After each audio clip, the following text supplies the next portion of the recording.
Një ngjarje e rëndë ka tronditur kampusin e Universitetit Shtetëror të Kentuckit në Frankfort, SBA, ku ka ndodhur një sulm me armë zjarri. Si pasojë të shtënave, një student ka humbur jetën dhe një tjetër ndodhet në gjendje kritike. Policia e qytetit njoftoi se një person i dyshuar, i cili nuk është student i universitetit, është arrestuar menjëherë pas incidentit. Ngjarja ndodhi të martën pasdite në një konvikt në pjesën jugore të kampusit, ndërsa autoritetet vendosën izolimin e menjëhershëm të universitetit, duke thënë se po i përgjigjeshin një agresori aktiv.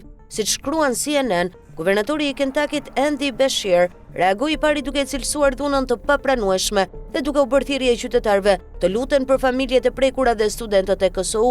Ai falenderoi forcat e rendit për ndërhyrjen e shpejtë. Policia e Frankfurt, policia e kampusit dhe sherifi i qarkut Franklin morën pjesë në operacion, ndërsa autoritetet lokale, shtetërore dhe federale po ndihmojnë në hetime.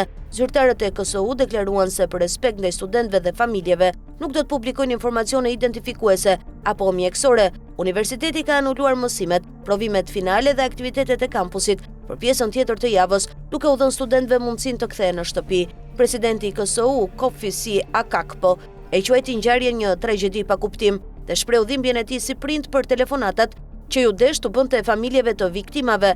Shërbime, këshillimi dhe mbështetje po ofrohen për studentët, pedagogët dhe stafin e prekur. Akakpo tha se agjencitë lokale, shtetërore dhe federale tani po ndihmojnë në hetim. Kampusi i KSU shtrihet në rreth 1000 hektar dhe numëron mbi 2200 student dhe 450 punonjës akademike administrativ.